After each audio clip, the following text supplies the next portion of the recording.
Бүгінгі таңда араб қол деп айтатындар мен таң қаламын да. Бірінші кезекте мен түсінгім келеді, не себеп оларды араб қол деп айтуға баратын деймін да. Енді Мұхаммед саллаллаху алейхи вассаламның арабтан шыққан шығар.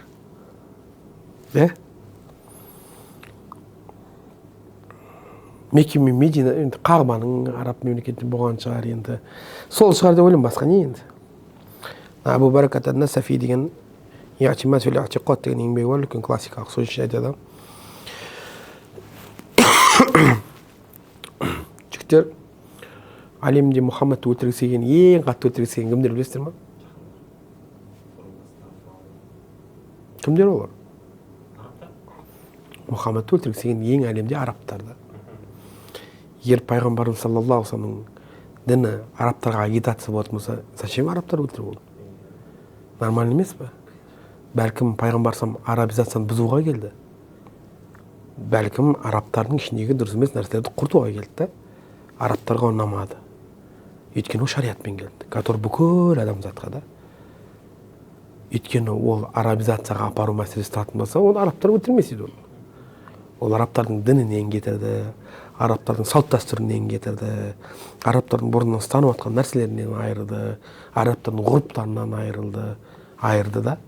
Демек, қалай біреудің хақысы бар бізге айтуға, біз араб қолдандырып жатырық деп. Ол арабтар ғой бізді өлтіргісі келген. Біз наоборот арабтарды исламдандырдық десек болады. Арабтарды исламдандырдық деп. Өйткені логикалық тұрғыдан дұрыс емес та әңгіме. Өйткені арабтар өлтірмес еді, Мұхаммедті өлтіргісі келмес еді, егер араб құлдыққа бәрін алып қылғысы келетін болса. Мысалы, біз хиджаб мәселесін айтамыз ғой, арабтардікі емес, арабтардың көйлегі басқаша болған, арабтардың көйлегі қазіргі біздің ашықша жүргендердің болып келеді сол. Ұзын көйлек, бірақ мына таныс животан билейтіндер білесіңдер ма? Мына жері ашық, мына жері сол арабтардікі болатын. Сөйтіп келді да, Алла Тағала омар нелерін жабу мәселесін тұрды да, міндеттеп тұрды оларға. Араб емес нәрсені, шариғи нәрсені. Наоборот, арабтардың салт дәстүрін кетіруші ислам. Бұл бір. Екіншіден, бұл Абу Баракат ан-Насафидің сөзі. Екіншіден, қандай логикалық әңгіме, негізі бай қарасаң. Екінші әңгіме.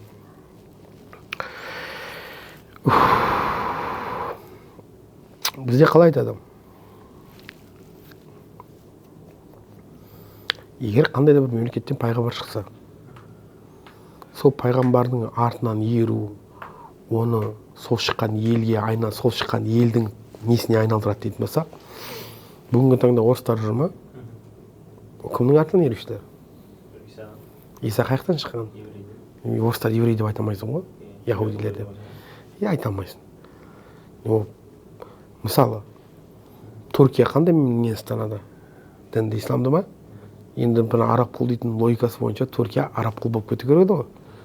Бірақ Түркия наоборот өзінің несі бар, өзінің бөлек несі бар. Былайша айтқанда өзінің код бар ғой, жеке түріктік коды тұр да ода сақталып. Неге ол араб болып кеткен жоқ? Енді олардың логикасы бойынша бізге айтып тұр ғой, кім ислам ұстанатын болса араб болып кетеді деп. Неге болып жатқан жоқ? Неге Малайзия араб болып кеткен жоқ? Наоборот өзінің колоритінесі сақталып тұр ғой. Неге Индия, Пакистан араб болып кеткен жоқ? Неге істемей жатыр бұл ереже? Сам по себе біреу келіп айтатын болса, сен араб қалай айналдыратын деп айтатын болса, істемей жатыр ғой. Істемей тұр. Одан кейін айтқым келеді. Кімде кім айыптайтын болатын болса, исламды кім ұстанатын болса, бұл араб құл болып жатыр, не болса араб құлға айналдырып жатыр десе, ол Абайды, Шәкәрімді айыптап жатыр араб құлдықпен. Өйткені логика соған келеді да. Өйткені сен айтып тұрсың қазір, кімде кім ислам ұстанатын болса, бұл араб құлға айналдырып жатыр, не болса айналдырып жатыр десең, демек қазір Шәкәрім мен Абайдың ислам ұстанғаны бәріне мәлім, сенің логикалық нәтижең бойынша олар арабқа айналдырып жатыр, және арабизация жасап жатыр. Сен Шәкәрім мен Абайды алып жатырсың да сен негізі. Бірақ қазақ деп кеткен кім? Шәкәрім мен Абай. Одан кейін адам қызықта, бұл мынандай логикадан келеді да. Жарайды, мен айтайын.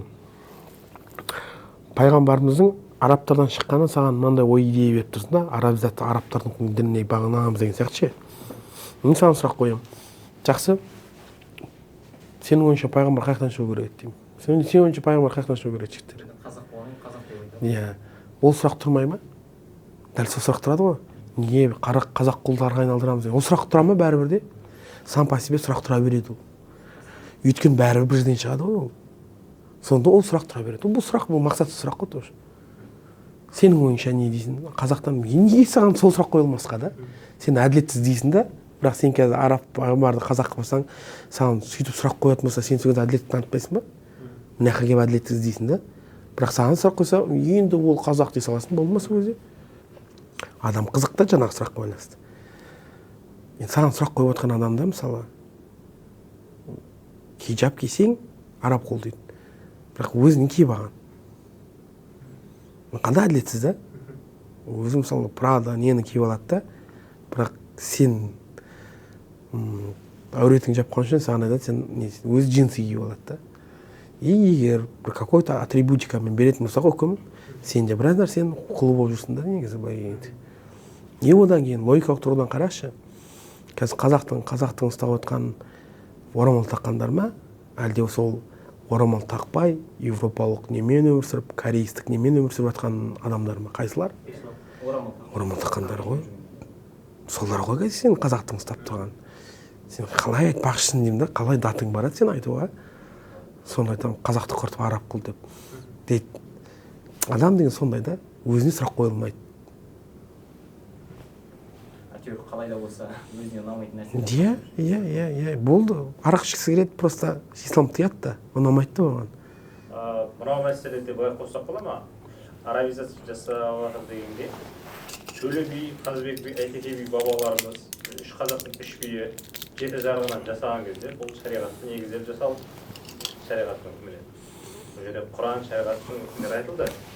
Ондай болатын болса, сол біздің үш биімізді, Тәуке ханымызды бәрін арабизация жасады деп айтады. Болды, сол өкімін ша береді ғой. Онда сен айыптабасың, олар араб құлдар деп.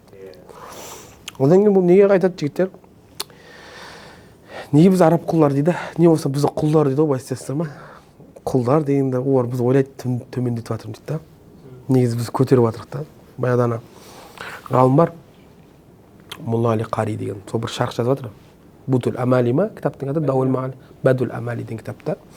Асыл кене ұстаз негізі, үлкен ұстаз. Арабша кітаптардан сабақ беретін. Даул Маали бұл шархы ғой. Бадул Амали, иә?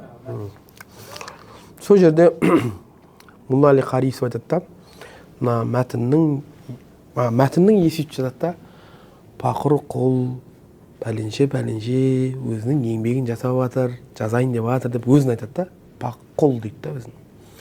Содан оған шарх жазып жатқан астында Мұлла Али Қари деген ханафи мазхабының үлкен ғалымы айтады. Мынау құл деп өзін дейді да. Енді құл деген негізі түсіру үшін арналатын сөз ғой. Сен құлсың десем, сен түсіру керек қой ол негізі. Бізге айтады ғой атеистер, құлдар деп ше. Түсіргісі келіп жатыр да, как будто. Иә, муслимдер болса құлдар деп айтады. Бірақ жаңа Мұлла Али Қари айтпақшы, ана кісі өзін құл деп негізі түсіретін сөз қолданып тұр, бірақ ол өзін көтеріп жатыр дейді да. Иә, неге? Иә, смотря, жігіттер кімнің құлы ол? Алланың құлы болатын болса, басқа ешкімнің құлы емессің ғой сен. Бірақ сен Алланың құлы болмасаң, онда сен кез келгеннің құлысың ғой. Сен Алланың құлы болмасаң, сен дүниенің құлысың, сен нәпсіңнің құлысың, сен ананың құлысың, сен мынаның құлысың да. Бірақ сен Алланың құлы болатын болсаң, онда сен басқа ешкімнің құлы емессің да. Сондықтан да мақтау бізге айта берсін Алланың құлдары деп. Иә, біз Алланың құлы емеспіз, біз ешкімнің құлы. Біз Алланың құлымыз, зато ешкімнің құлы емеспіз да. Сен кімнің құлысың да? Сен кез келгеннің құлысың ғой, атеист. Сен ақшаның да құлысың, сен нәпсіңнің де құлысың. Сен істеп тұрған ештеңе жоқ қой, короче. Сен кез келген нәрсенің артында кетесің.